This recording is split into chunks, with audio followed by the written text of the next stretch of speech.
Hey everyone, we are Kairos Copychats. Thank you so much for tuning in today.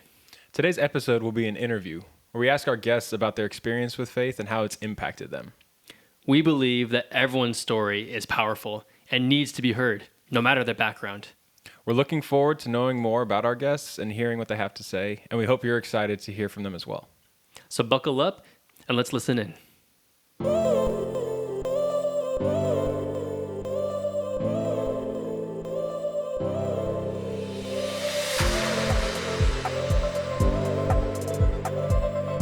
What's going on, guys? My name is Ryan. I'm Jared. And we are Kairos Copychats. This podcast exists as a safe space for you to bring your questions and rethink faith so you can encounter Jesus personally. Welcome back to another interview here on Kairos Copychats. We're so glad to have you guys with us here today. And we're in an actual finished room now. So for those actually watching the video. We're not in some Hole construction in the corner, yes. Exposed wires and everything. It was a vibe. It was a then vibe. Mm-hmm. And so now we are to help inaugurate us into this new room, this new space. We have my friend here, Brenna Bulach, on our podcast today. Hello. Let's go. Welcome. Woo! Glad to have you. Thank you. Happy to be here. Yeah, we're so excited to hear from you. Brenna is part of our prayer ministry, and she just became our missions resident at Grace Church. Oh, shoot. Let's go. I know. Congrats I'm excited. again. It's been a lot. I'm learning the ropes, so it's been good. It's been a really good transition, so I'm happy and excited about it. That's awesome. Well, thank you again for being on here, Brenna. We're excited to hear more from you. But so for our icebreaker today, so we can get to know you a little more, you are a marine biologist, correct? Correct. Yeah. Dang. That's amazing. So my icebreaker for all of us actually is, you'll probably have a more elaborate answer for this, but what has been your favorite experience on or under the water? Oh, dang. My favorite experience on or under the water. I think one of my favorite ones that I remember, we see a lot of sharks, but not super sharky sharks. I haven't seen a great white yet. That's on the bucket list. Oh, but okay. I haven't seen one yet. Oh, man. But there were three of us on the boat one day. This was at work at my job at Scripps. And, we have all of our gear on already. We roll off the boat into the water. So the three of us all roll off on different sides of the boat. And we turn to face each other underwater. And there's a giant mako shark, right in the middle of the three of us. Wait, what? Oh my goodness. We're all looking at each other, and it's looking at us because we just came out of nowhere. It was hanging out under the boat. And so it stares at us with its huge eye, and its big tail. And we were all looking at it, and we were like, what do we do? And it didn't know what to do either, and then it took off and sped off. Oh my god. So that was pretty neat. That was kind of, they've got really crazy gnarly teeth too. It was pretty sharky. Oh my gosh. So that was one of my favorite. That's just sharky enough encounters. shark. Yeah. That's definitely up there. Yeah, it is. So that was really cool. I've seen a lot of really cool stuff at my job, but that was one of the top ones. Pretty fun. Dang. Was that recent? Was that in the past year or no, that was a ago? little earlier. I've been at Scripps for 12 years, so maybe maybe 5 or 6 years ago that happened, something like that. Wow. That was here in San Diego? Dang. Yep, right in Point Loma. Yep. Oh, just okay. Hanging out right outside the Kelp. Never know who's watching you out there. This is why I don't mess with the ocean. Everyone's like, I don't know about that. You know what? There's not very much that can hurt you, though, so we're pretty safe. Mako was more scared of us. Yeah, that's okay, true. fair enough. I'm not a marine biologist, but I do like animals. I was that kid always looking for snakes, lizards, all that kind of stuff, and that's one thing I learned. They're always more afraid of you, no matter how much bigger it is, all that kind of stuff. I know. But I don't know about favorite, but one of the most memorable times I had in the water was shortly after me and my family moved here from Sacramento. We did one of those snorkeling tours in La Jolla. There's some good stuff there to see. Yeah, and I was pumped and stuff. We're going, and we're walking from the snorkel shop to the beach, and this other lady in the group or whatever asked our tour guide, hey, are there any stingrays or whatever in the water? And he was like, yeah, there are. And at this point, I'm 12, 13. All I get is I'm gonna get stung. I'm gonna get stung, and when I heard stingray, it just flashbacks to my idol was Steve Irwin. So I'm like, I'm just like, I'm having second thoughts all of a sudden. Like just illogical extremes. And it doesn't help because the guy, he was like, yeah, there's some stingrays, but like they won't kill you or anything. But when I got stung one time, it was like 6 hours of excruciating pain. I went to the hospital, and I'm just like, I don't want to do this anymore. Like just like no hesitation, just full on. So we get there, and I'm just like, as soon as we get in the water, you actually got in the water though. We actually got in the water because it's like I don't know if it was just we were there already. There's no turning back, and when we get there, there's an algae bloom, so you can't see anything, which is rough. But that just made me more terrified because like I can't see anything. Oh gosh. So I'm like out there for a minute. I'm just like, screw this. I'm just waiting. I'm waiting on the beach. So I like doggy paddle back and panic every time I touch the sand because I'm like, there's one right there. When I get back, I'm waiting in the shallows and I end up seeing like a leopard shark that's like 2-3 feet long. Just like I just like walk parallel with it for like a minute and a half. Wow. The hilarious part is I was the only one that saw something. Oh my god. Because of the algae bloom. Like everybody was out there, couldn't see anything. Oh, I'm on land seeing the only thing you could. I'm like, okay, I guess that's a win, right? That is That's a win. cool. I thought that story was going to end with you getting stung by a stingray. Yeah, no, I wasn't gonna give it a shot. Not even giving it a shot. That's cool. Yeah, that is cool. The leopard sharks there are really neat to see when it's clear. When it's clear. When it's clear in knee-high water. Yeah, right. What about you, Ryan? I would say for me, so I would actually say I'm not a water person. I do like rivers more than oceans. My most memorable experience was actually in Mammoth. We were on a lake trying to fly fish for the first time. And we were out there for, I think, a good 4 or 5 hours. I think only my brother Ian caught a fish that day. Oh, okay. But it was memorable because it was very peaceful. It's me, my 2 brothers, my dad, and then our fishing guides. We were on 2 separate boats. But it was just cool being out there like on the lake. And yeah, I'd say like ocean terrifies me a little more. Yeah. Ocean lake or mountain lakes are just so peaceful and beautiful. Oh, serene, nice, Because then you have the mountains like in the background and the landscape. Awesome. Yeah. What was really funny though was that my tour guide, his last name was Gilpin, and this was like senior year before I go off to college at UCSD because I'm from LA. I make a friend about like week 1 or week 2 of that freshman year, and he has on a hat from their company, from the fly fishing company in Mammoth, and I asked him, "Do you know someone named or with the last name Gilpin?" And he's like, "That's my last name." Oh, what? And that was his dad that I was with. Oh, how funny. What? Yeah. What a small world. Yeah. Out of like what are the all chances? people, it's like very small chances. So randomly meet this dude. Yep. Wow. Met his dad before I met him. So I think definitely we were friends for like the majority of our time in college together. Cool. And I love that. yeah, we're actually gonna go. We're gonna go up to NorCal to see him and his fiance get married and everything. Oh, wow. I haven't seen him in a long time. Oh, that's so neat. But Where in NorCal?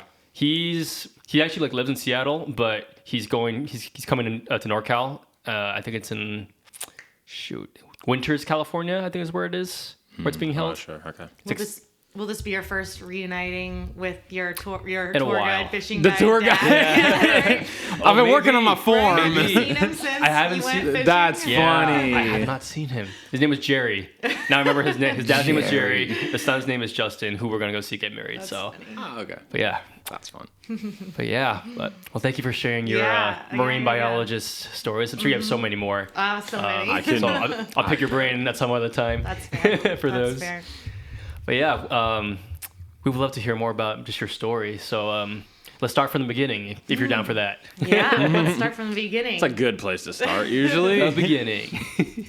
So kind of my faith walk, is that what we're thinking about? Yeah. Like, what did it look like in your home growing up? What was your conception of faith when you were younger? Yeah, well, I grew up in Kentucky, which people don't leave.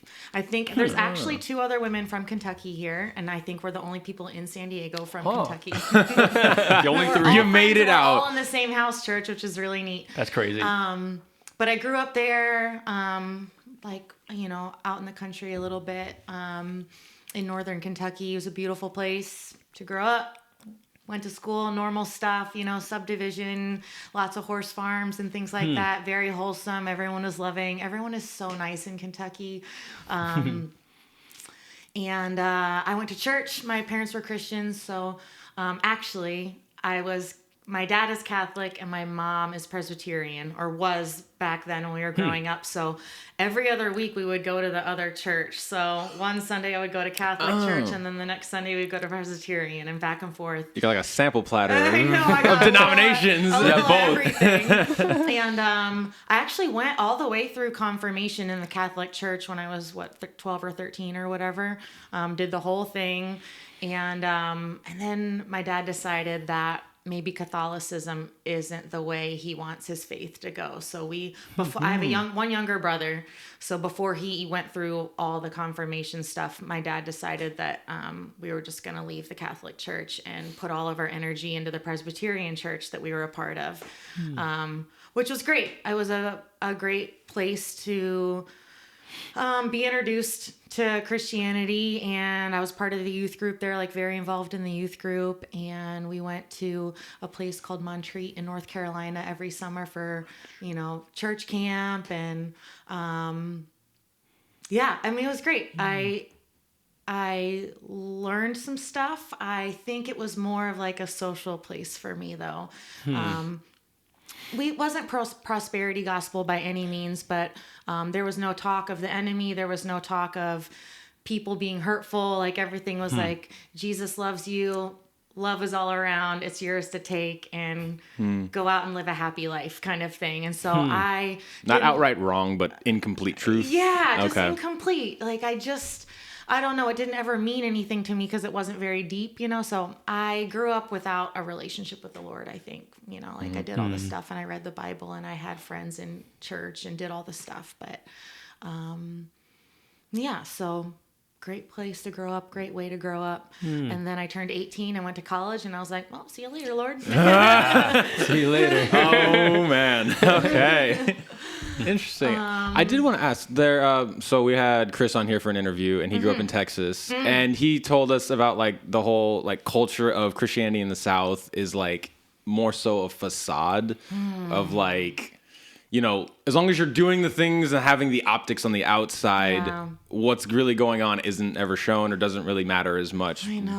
Do you feel like it was like that in Kentucky, or did you have a different experience? I know, that's a good question. I look back now and I kind of think that a little bit, or at least when I left when I was 18, when I went to college and left, I started forming this opinion because I saw what the real world was like, or the real world in quotes, right? Yeah. Like I saw the brokenness of humanity once I went to college, and once I was exposed to stuff I'd never been exposed to in Kentucky. I'm like, wait, so this is what people are dealing with in their everyday lives. These are habits they can have. These are things that they're involved in. I didn't see any of that. So were they hiding it? Does it not exist in Kentucky? Do people not? Of course it does. Yeah. You know what I mean? Yeah. But they didn't talk about it, and I didn't know about it growing up. So I think there's a little bit of that, or at least in my impression, like as I left the church and decided not to go back, because I was like, these two worlds don't match up for me. Like it doesn't make sense. So I don't know if people were hiding stuff. I'm sure they were, and showing up at church with like a perfect facade, and that's where all the hypocrisy and I think terrible stereotypes for Christians comes from. Yeah.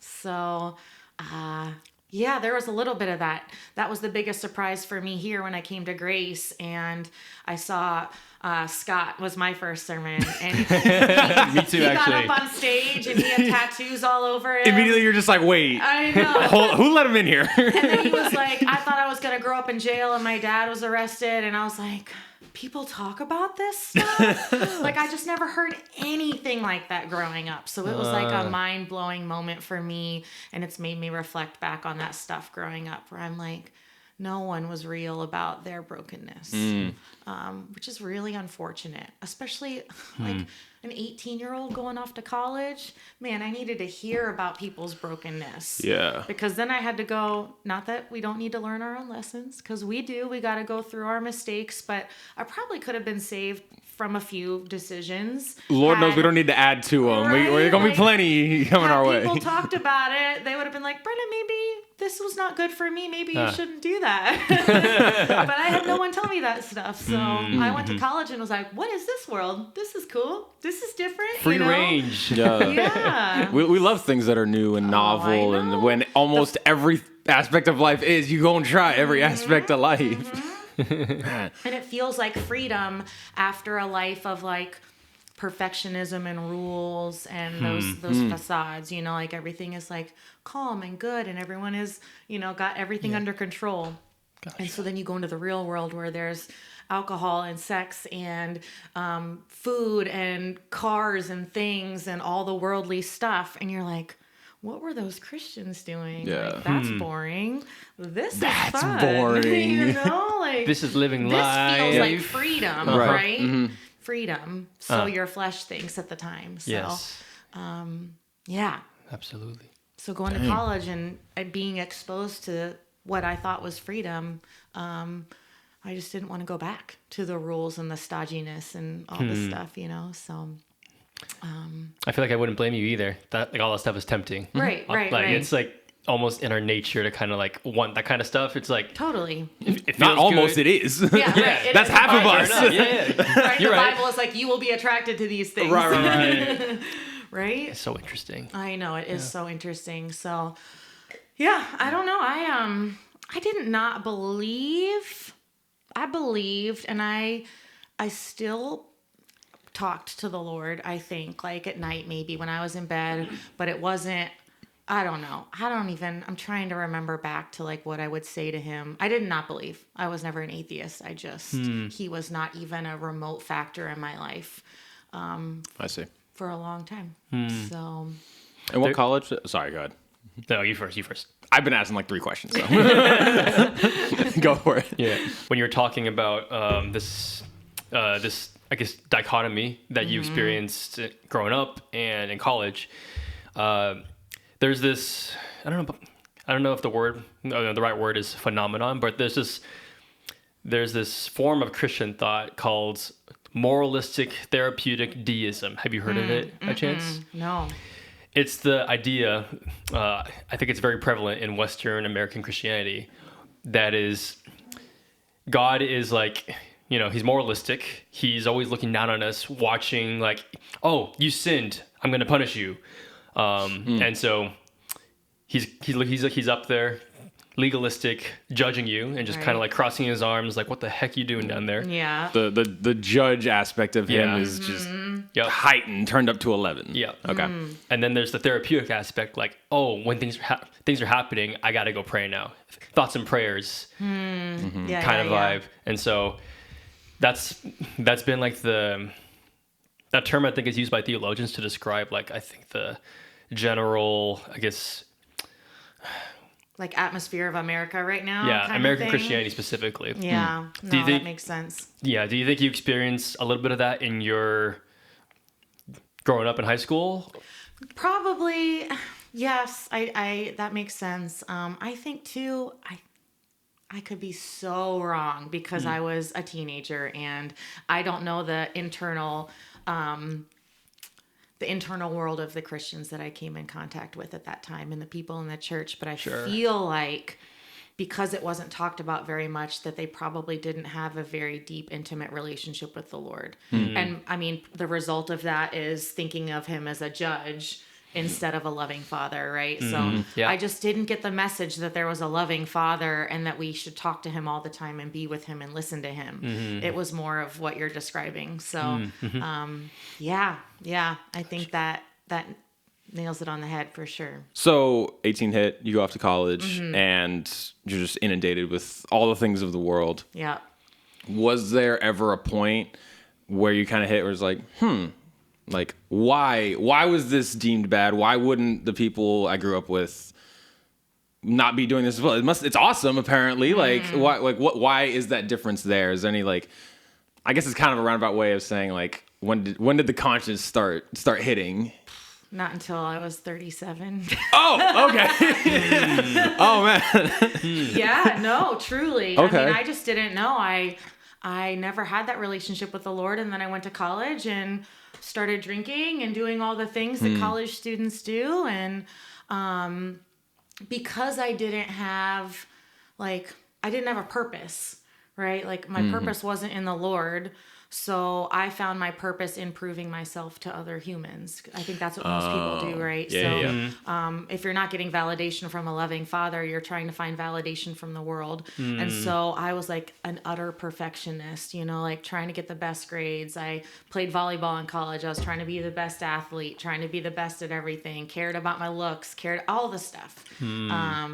And I had full scales over my eyes, through all that. I had no idea what I was doing. I can look back now and know that's what I was doing. But I didn't know at the time. I just thought that's how the world was. And I don't know. Does that make sense? Yeah. No, absolutely. It's just like, I had no clarity for what was going on in my head and for like a consciousness of like choosing something. Like there was another option, if that makes sense. You were like, this is how it is, so you just roll with it. Yeah. Okay. Like this was my life and I'm living with it. And man, it kind of sucks at times, but like that was life to me. I didn't know any different. So I'll drink a little more and, do some more things over here that I shouldn't do and some more things over here and get some validation here and prove myself over here. And that was it. It's a real miserable life without the Lord. I did not know it at the time, but I just didn't have the veil taken away to understand there was another consciousness that I could have. And it's tough when you don't have the accurate view of God. Oh my gosh. There isn't anything to compare it to. So all you have is what you have. So I say all this. My dad said this to me before. It's like you don't know what you don't know. Right. So if you don't know God, then you don't have anything to compare it to. Truly. It's like if all there is darkness, then it's like, okay, this is it. You don't know any different. reality. Yeah, this is reality. Yeah. No. I know. I think about that a lot too. Whenever I have a lot of non-Christian friends, and I don't blame them for not wanting to like grab on to a different view because they don't have the comprehension that there can be a different existence to what they're living in. Like their brain and their heart and their soul just don't understand that. Yeah. Because I lived in that for 20 years, 19 years or whatever, know, so. And done rightly, like that can build compassion, as you're saying. Like you can't fault them. Right. Like I was there too. We've all had that time when we're reading through the Bible and we're like, man, these Israelites are stupid. Yeah. Like they are that dog going back to their vomit. But then you take 2 seconds and think about your own life. It's like, oh. How many times did I go eat that vomit? Over and over and over and over. And you're like, Lord, give me some more. Yeah. Dang, I know. So crazy to think about. And I don't know how you can ever get yourself out of that. I think it has to be the Lord's doing. I don't know. I could be wrong. Sure. And I hear that there's stories of, I don't know. How do you get out of the blindness? It's tough. It's like, what's the end goal? Because I think we were talking about this on a previous episode of just how I think part of it's in God's goodness that there's certain just he's built into life ways of going about living that just lead to, I don't mean it this way, but like prosperity in a sense. Regardless of your relationship with him, like hard work, diligence, perseverance, those kind of things can just offer favorable outcomes. Yeah. And he's still a good God, and because he's a good God, he will still give good things to us. Right. He causes rain and shine on the good and the evil alike. So like for a person who doesn't have God, they can quote unquote get themselves out of it and get to a better situation on this side of eternity. But if we're talking about like once this ends, like you can't. Right. Like you can't get yourself to a better place. And that's like, obviously the whole point of who we believe in. Yeah. So I think like our mind is you can't get there. Yeah. You can't get to a relationship with God. But for someone who's not looking for that relationship with God, they just keep chasing what they know. Like it's just that's what they know. Right. And the conundrum of receiving blessings while you're in the darkness is the crazy part. Because I can look back in my 19 years of darkness. I was so blessed. Like, man, so much given jobs and opportunities and travel. And just like, I don't even know how I made it through most of my adulthood with all the things that I was given because I do not deserve what he gave me. Like, I didn't walk with him. I didn't have my eyes on him or my heart on him, but he blessed me with so much. But I I was blind to it. So you can receive all the blessings and live your whole life unless something happens, the Lord, the Holy Spirit, maybe through a person to wake you up and make you be like, wait a second, those weren't my doing, you know? Yeah. Totally. Hopefully we don't all have to hit rock bottom to realize God's there. But it happens. know? That's Yeah. how it happens for a lot of people. Yeah. It had to happen for me. I'm almost convinced. Oh man, I know. I'm convinced most people do need to hit rock bottom. Whenever I hear people haven't, I'm like, how did you do that without hitting rock bottom? Yeah. Yeah. Like, All right, we hear. Would you? What was rock bottom? I'm curious rock now. well, you know, I spent so long in pain, but blind to it. You know, I was like, I got my master's degree. Like, I got to work out on Catalina Island. That's where I fell in love with the ocean. Catalina, of all places too. That's beautiful over there. Wow, still gotta go. I worked with kids, like marine biology stuff. Fell in love with the ocean. Came to San Diego. Got my master's degree. Within a few months of graduating, I got my job at Scripps, and I've been there for 12 years. I've gotten to coach. I've gotten to travel. I've had internships, in other parts of the world. Like, wow. So many things. But I couldn't connect with humans very well. I had friends for sure, but I was not able to go like to a deep emotional level. And especially in relationships, like romantic relationships were really difficult for me. And the culture these days is so bad too. So Yeah. if you add alcohol and sex to that equation, and in San Diego, there's bars everywhere. And so you get into the routine of going out and doing that stuff. And so that was my life for a good decade, you know? I remember a buddy of mine, he was like coming out here for a tennis tournament, and he ain't a Christian or anything, but he sent me like this Instagram post, and it was like the worst dating cities. And San Diego was like number 3 or something. Yeah. And LA was like 2. He's like, bro, what's Right. going on in California? I'm like, don't ask me. know. Don't ask me. It's so crazy. It's just so hard. And everyone is just so blind to their own behaviors and so in the flesh. Like all they want is to feel good and they want instant gratification. So I was part of that world. Like instant gratification was because the only other solution to that is the Lord. And so if you're not a Christian and you don't have God, then the only thing you're serving is the flesh. So, Right. so at some point, maybe when I was like 35 or something like that, I got into a relationship and I was like, I'm going to make this work. Like, this is going to be the one. Let him move in with me. Like, just was ready to be chosen by someone. Wasn't being chosen by the Lord because I didn't know I was supposed to be being chosen by the Lord. And it was a very emotionally abusive relationship.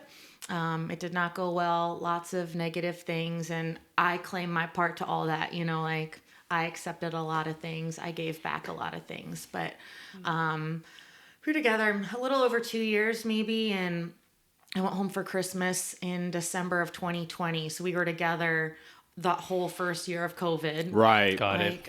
So that was tough on top of it. But I went home for Christmas to Kentucky to my parents' house in December, alone, without him. And it was like the first few days of that break were tough. We would be texting on the phone and it was always miserable and we were always fighting and I felt so unchosen and so unloved and just hated it, but I could not get out of it. Like full on, trauma bond addiction to this person. On December 28th, 2020, I was in my parents' guest bedroom and I'm not going to cry. I was in my parents' guest bedroom. It was 3 a.m. and I was on the phone with my boyfriend at the time, just like in some fight. I don't even remember what it was about, something awful. And he was like, well, this is the end. Or I don't even remember what he said and stopped responding to me. And I just put the phone down and I'm bawling my eyes out, was like, what's the purpose of me being here? Like, I don't want to wake up feeling like this tomorrow.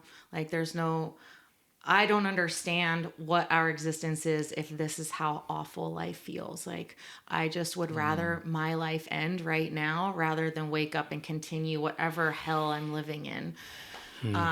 So I'm sitting there crying in the fetal position in the bed, wondering what on earth I'm going to do. And lowest point in my life, hands down, like I just could not fathom existing past that.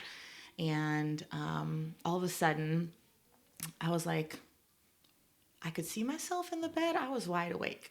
I could see myself laying in the bed, but I was also like aware that I was laying in the bed in the fetal position. And I could look down and I saw an angel lay down next to me in the bed. Whoa. And cover me with really huge feathered wings. Like I was laying sideways and he covered me with his wings. And the second the wings covered me from head to toe, like fully covered, I felt the greatest peace I've ever felt in my entire life. Like, I don't even know how to describe the feeling. Like the greatest love and the greatest peace. And the only thing that was going through my mind was that everything was going to be okay. Like everything was going to be fine. And I fell asleep like instantly with that thought and that image.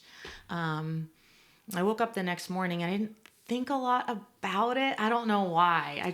It was just kind of a weird thing. I woke up and I went upstairs and I asked my parents to help me get out of the relationship. And a few days later, fast forward, to like, I think it was December 31st. We were going to go out somewhere around there. I was looking for a YouTube video to send my brother about emotional abuse because I was just realizing like what I'd been going through. I didn't recognize it while I was in it. Yeah. And I was like, God showed up for me and I was like, there was an angel and I don't know what I'm doing and I need to get out of this relationship and who am I and what do I do? And like all the existential questions you could possibly think What now? of. No, for real. And I was like, how do I tell my brother what I've been going through for 2 years? So I was looking for a video on YouTube about emotional abuse and just like across my screen, one of the videos said, have you been visited by Archangel Michael? And I was like, whoa. I like looked at the video and I was in the car with my parents and I was like, you guys, I know what just happened to me. I hadn't even told them, I don't think, what happened to me the few nights before.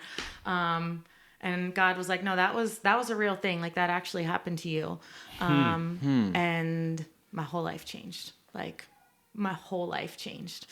So, that was crazy. God had to come down from heaven and pull the veil back for a second to show me what was going on and show me that he has angels and caring for me, you know? And, so that's crazy. The craziest part is that I relate. Really? Because that's pretty much exactly what happened to me. What? So, like, this was literally our first episode. It was our testimony. But it was literally that. So, I struggled for years with a porn addiction that just hollowed me out. And there was one day where my rock bottom, I was on the ground in my room crying. And, like, my face was just on the ground. Like, eyes were closed. But I saw me. Like, I was there, but I, like, saw me. Oops. I was there. I was there. I saw me, and it was like there was nothing around. It was just like a dark, nothing around, but like a light showing on me. And then I saw Jesus get on the ground with me and like hug me. That makes me want to cry. Bro, I was like, as you were talking, that's why I was like, no. That's crazy. My peace came 2 years later, though. Yeah. I still felt like trash for 2 years, but no, like it was. That's wild. Literally the same. I love that. Wow. Thank you for sharing that. Oh, man. God works in mysterious ways, doesn't he? He does. I always am like, I don't know how to describe that like third person point of view of like, I was seeing myself, but I was also the person crying on the bed. Yeah. But I could see the angel, but feel the angel. I was like, I don't know. I feel That's that, really cool. that, to me, that happens in dreams a lot. I can, like, there are times I see myself. Like, it's close. Yeah. It's like you can kind of detach and see. Yeah. But this one's so different. It's just like you're both. Yeah. At the same time, but it's not overwhelming. It's the weirdest thing in the world. What were the feelings you felt when he did that? Do you remember? It just felt real. Yeah. It just felt like... It felt like rock bottom in like the best sense where it's like... I guess I can only go up. Man, you got Jesus. Like I just Man, I'm jealous. Yeah. He just sent an angel to me. You must have needed some extra help. I did. No, I was literally about to say. Like he needed to do it himself. He's like, guys, Yeah, he's stand like, back. this This guy one's- needs a little bit of extra touch, a little extra love. he knew he made me with it as a thick head. So That's amazing. Yeah. Yeah, 2 years. Mine was 9 months. I mean, I like came back to San Diego and got the guy to move out. My family came out and helped me and stayed with me and protected me, all this stuff. Wow. So, The whole and then shebang. here Yeah. I was, like a brand new human being sitting in my house, like, what do I do? What do I do? What's next? I was like, that post purge stage was like, I got to start building stuff. I know. I was like, all of the realizations about who I was, and I still didn't know very much about God because I wasn't in the Bible yet. I hadn't like wrapped my head around any of that. So I spent like 6 months watching church online, watching my parents' church online. And then in like June that year, I was like, okay, I need to figure something out. Like I should go to church. I'm feeling like God wants me to go to church. So I Googled like everyone who I'm like, how did you hear about Grace? And they're like, found it on Google. Found it on Google. That's like the 80% answer that I hear all the time. Right? Really? Yeah, 80% of the time I hear that. So funny. And they had a group, like a women's group called Betrayal and Beyond for women who have been in relationships or they've been betrayed and things like that. So I was like, okay, could join this women's group. And it was this was in 2021 at this point. So we were still like doing a lot of stuff online. Like I could watch the services online pretty comfortably and blame it on COVID, not go into church. Yeah. He's like, I thought I heard someone cough inside. I know. I'm like, I'm just gonna watch from home. So I started watching, and then starting that summer, they started announcing that they were gonna have baptisms in August, and they would say that, and I would feel like a little thing, and I'd be like, okay, cool, I'll turn off the TV. Yeah. Okay. And then the next week would roll around, and they'd announce baptisms, and I would like feel something. I was like, okay, cool, turn off the TV. Like I just kept. Finally, I was like, okay, this guy wants me to go in the church. Like, I need to go to church. I need to walk in those doors, and he wants me to get baptized.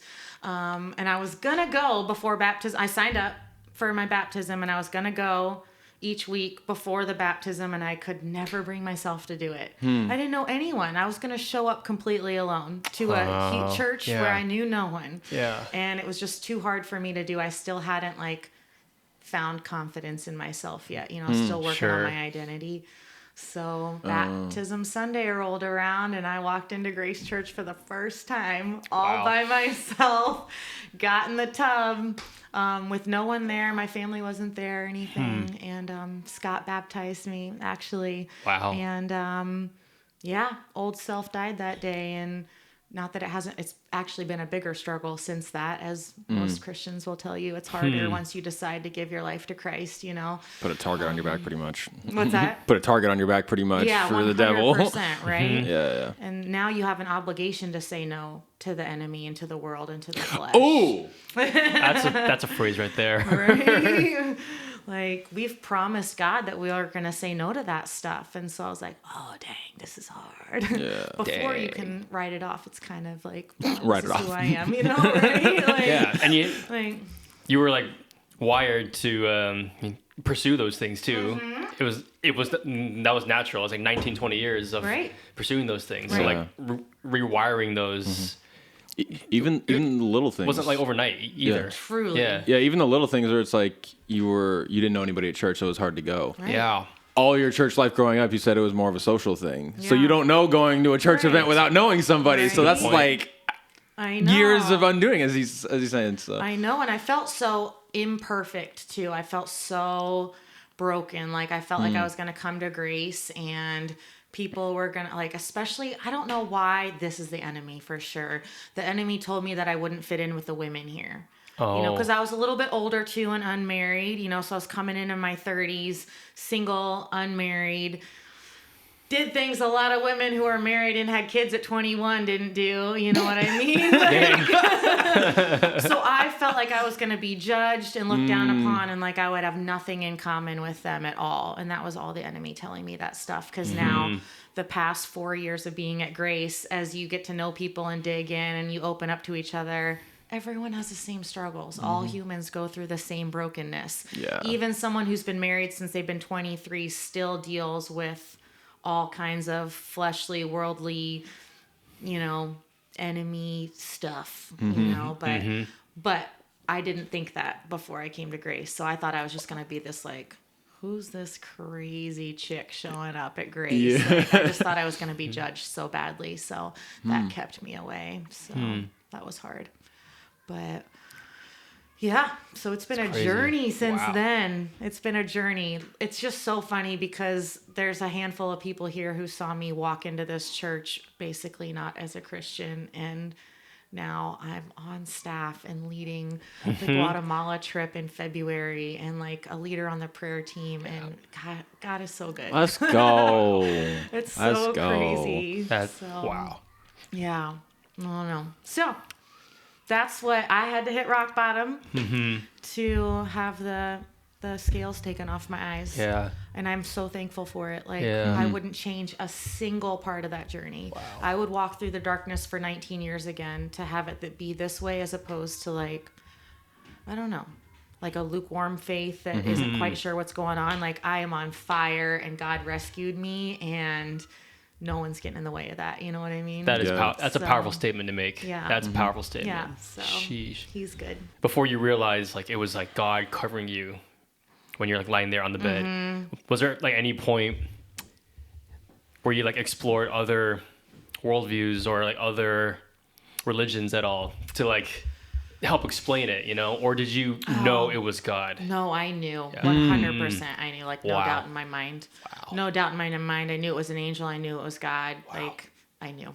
I don't know. You know, and Yeah. listen, I love near-death experiences because it's cool to hear people's, like, spiritual experiences, Yeah. because I resonate with that and I don't hear them very often. You know what I mean? So I know I always have to listen to them with a grain of salt. You know, like, it's Sure. not biblical truth by any means, but Yeah. where was I going with that thought? What did you ask me?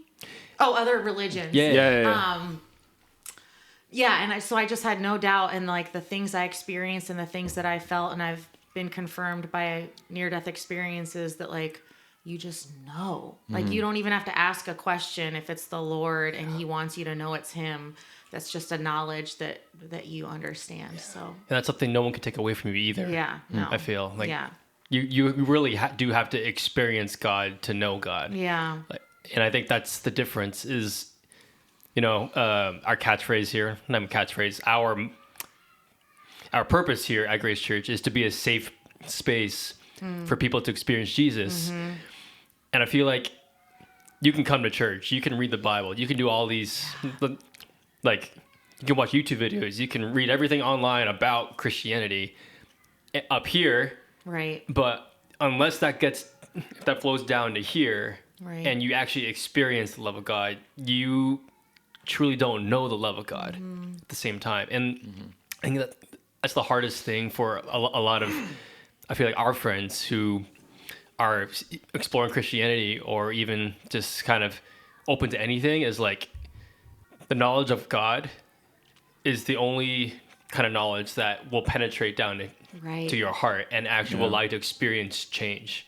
And I think this connection from head to heart, it's so hard to make. I know. I think Yeah. about that a lot. Like how on earth can a human orchestrate any of that? You can't orchestrate any of that on your own. So then it leads to like Right. the questions we don't know the answers to, of like, who does God choose to show up to?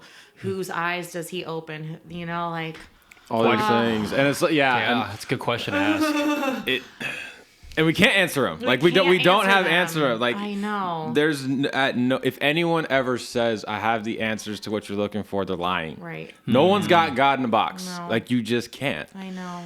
And I think that's one of the toughest parts is like, as Ryan was saying, like friends and stuff and people that we talk to who are exploring and don't have their faith in Jesus yet. Some of them are looking for like these answers, and it just, bro, if I had them, I would use them. Like, trust me, I'm asking them too. I know, right? We're all asking those questions. I just feel so lucky. Like, I don't know, if someone gets to the end of their life, what if they didn't have an experience where God shook them up?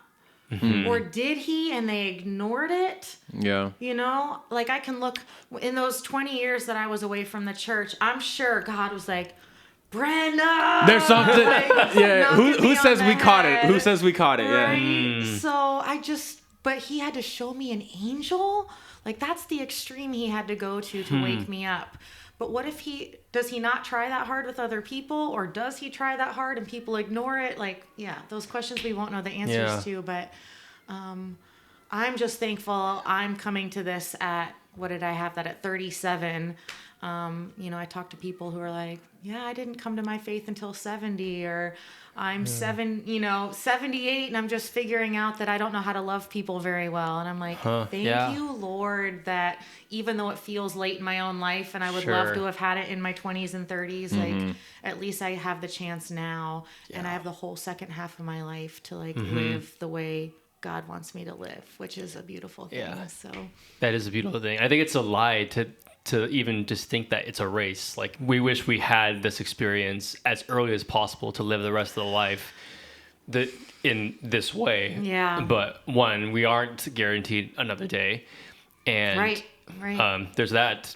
And then second, it's just like God only meets each and every one of us in a way that I think that he knows we need to experience him. know. He doesn't, because he's a personal God, he has to show up in a personal way. He can't show up any other way and just, have like a generic, like, copy and paste experience for everyone, because it won't hit. Right. Everyone's different. If he claims he's the one who created us, then he knows exactly our thoughts and our needs, how our brains work, how our relationships are going, how we think of him. So he's like, okay, I need to show up in this person's life, in your life specifically, in this way, or else you won't get it. Right. And you have a choice to reject that or not. But no, that's crazy. that's also to think like, about. I know, But- right? I have gone down the rabbit hole too of like, I think if I didn't know Jesus as a kid, if I didn't grow up in the church, would that experience meant anything to me? Probably not. He tailored that experience because he knew that it would mean something to me, right? But I think about my non-Christian friends who don't grow up with parents who are Christians. Like, that is going to be a whole different route for them. Yeah. I feel so blessed to have been exposed to God's love as a kid. And so that's why I always have a lot of hope for people who I find out grew up in the church and aren't Christians right now. And I'm like, oh, you'll be back. There's Like, a- I know you'll be back.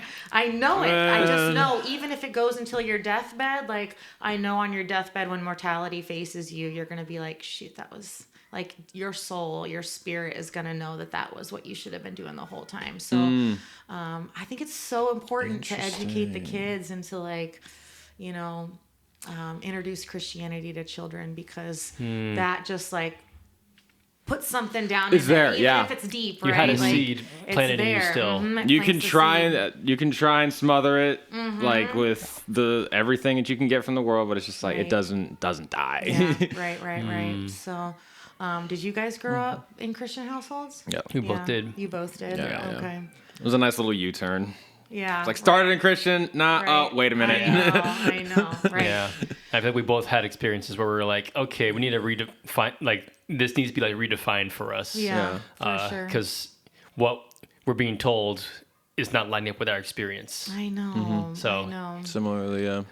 My church was like that, or it was I mean, I just didn't pay attention in church. It was just like it was just a family thing. Yeah. I remember the one time we went to my mom's friend's church, and it was a black church, and I remember it was like we was in there for like 3 hours, man. I fell asleep, woke up, bro was still going. That's a long time. I'm just killing, like, just trying to kill time. Like, I was not listening at all. But with all that, with your experiences and where God has brought you, if someone listening to your story, what's like the kind of message you would want them to get? One thing that stuck out to you, even while you were walking through it. I think, I have so many friends who, and I was this way a little bit, like the new age stuff and astrology and like other ways to explain the world around us and other ways to fill the holes and misunderstandings, because our brain and our heart have so many questions and so many holes, Yeah. and the world has so many answers. so many people that I know that aren't Christian believe in a higher power. Yep. And I was kind of that way a little bit, like it was God for me, but he was an impersonal God. Now that I know that I am a daughter of the King, like I have a loving Father who actually cares so intimately about me. Like, why would you want to choose this like amorphous, impersonal, distant thing to belong to? Like, so I don't know. I would tell people who are unsure of Christianity or are believing in this higher power and this higher creator, that there is a higher power and a higher creator. Yeah. But it is one who loves you. Like your life is based on love. We are sent here on earth to learn how to love, to grow in wisdom, and to serve others. And that's it. Like that is your purpose in life. It's not to gain any kind of worldly fame or what's the word I'm looking for? Just to fill those holes with things from the world. Like we actually have a loving Father who cares about you. I think people feel so lonely. And so the idea of a distant creator does not fill any hole. It doesn't. Yeah. Like you said, we have those holes, and you mentioned having that perfectionist streak, trying to get that validation from people. So and it will never feel good. You'll always want more or different or, like there's just nothing that will fill those holes. Only a loving Father's love will fill that. I don't know how to, it sounds like I can take myself out of my Christian brain into a non-Christian brain, and that sounds so cheesy. Like, yeah, I sure. can feel that sounds so cheesy to people who don't believe in that. Yeah. But, I don't know. I just want to find a way. I pray for my friends that God puts that seed in their heart, that there's something more to their existence than just like being here to do earth things, For real. Earth things. Like, they're just not fulfilling. There's actually someone who cares about you and wants you to prosper and love and live. And it doesn't mean you won't experience pain, but in the pain is so much beauty and so much love and growth. And so like now when I go through painful stuff now, I'm like, thank you, Lord. I'm so excited because I can feel it. I didn't used to feel it, Ooh. So I feel it now, and it feels so good to like be like, I put some emotions into that, and that hurts a lot, but this guy can pick me up and love me, and I'll be totally fine, Yeah. That was legit one of our icebreakers in one of our most recent episodes. Like, yeah. would you rather feel emotional pain or physical pain? Yeah. Or if you could choose not to feel like one or the other, Yeah. which one would you choose? Oh, what were your answers? We both chose physical. No physical pain because No physical pain? Yeah, because We'd rather still feel emotional pain. Correct. it's like you're dead, bro. Like, I know. Emotional pain means we cared and we loved and we put some stock into it and God was involved in it. You know what I mean? God is the Father of emotions. So if we're feeling all the full range, even anger, like that means he's behind it, which is great. I think, right? I guess suppose the enemy could be behind some Some of those. negative emotions, but Yeah. I've always seen emotions, at least. I've known people whose thoughts follow where their emotions are. And I'm one of those people where like my emotions follow where my thoughts are. And so you're logical first and then emotional. yeah, absolutely. Yeah. I'm much more logical. So I can like change my emotions. I'm just like, my emotions are off. I'm like, all right, what am I thinking about? Yeah. Like, oh yeah, I'm super worried about this thing over here. I'm stressed about X, Y, and no, Z. legit. Yeah. I can just track it back. But I'll talk with friends and they're just like, yeah, I'm just feeling like just on edge. I'm like, why? I'm like, I don't know. I'm hungry. How do you just like feel without like it just boggles my mind, and it's something I'm learning to grow in grace in, because it's just like just understanding how people operate. I was probably your friend that would frustrate you. Be like, I'm so miserable. And you're like, why? I'm like, I don't know. Now I know. I'm like you now. Now I can trace it back and find the source and stuff. But man, when I was blind, when I didn't have God, I had no idea what my emotions were and why they happened and what I was thinking. So Crazy. I feel it. Wow. Growth. I know. Want that so growth. Good. It's so good. But yeah, it's been a wild ride, but I mean, it's been the best 4 years. And like, people are like, not every year is going to be a good year. And like some years will be down a little bit. And I'm like, no, every year's gotten Every better. year's a good year. Every year has gotten better the past 4 years. Wow. And I have faith that that will continue. Like every day is an adventure. I wake up and I'm like, something cool is going to happen today. I don't know what it is, but God's got something for me. I you love know? that mindset. That's Yeah, so yeah. great. That's a great shift of perspective. Wow. As opposed to a life where I had no hope in my future, didn't know what I wanted. And we were talking earlier about not knowing what the next step is for me, and I have no clue Yeah. what it is. I don't know where God's taking me. But so that kind of adds to the adventure. I'm like, he tells us he'll light the next step to our path. And so he's a light to my feet. And so I take one step and then he lights up the next step and I take one more step. Oh, yeah. And each step is super exciting. And then I can look back at the whole road behind me and see what he was doing. But I didn't know that's where we were going at the time. And I'm like, oh, you are so cool. Right. I see what you did there. It's so true. It's so really true. neat. So It sucks in the moment, but it's so it true. does, right? Taking a step and not knowing why is really hard. But if you know that God is going to catch you, and like no matter what the outcome is, even if it's like not so awesome, if you trust that He's getting you through it for a reason, then it's always worth taking the risk. Wow. Heck So, yeah. You know, Always worth it. That's a word. Always. Yeah. The mystery of God can either be like scary or exciting. I feel like you've shifted into like the other camp of like this mysterious life, this adventurous life that I'm living.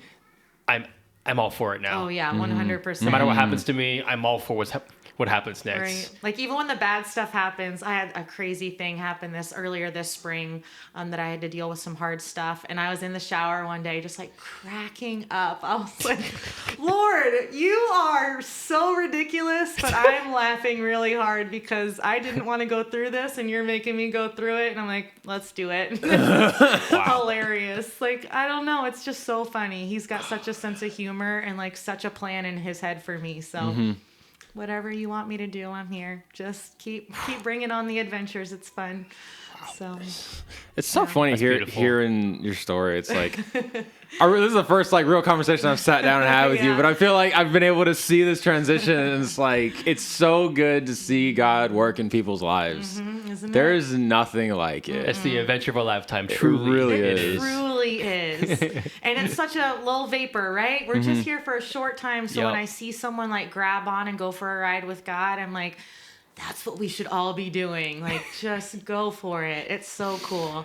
You guys starting a podcast, I'm sure you guys were like, what are we doing? Yep. You did it, and here you Yeah. are, and that's so exciting. Yeah. You know? Like, Legit. it's such a cool adventure. Yeah. So I love that stuff.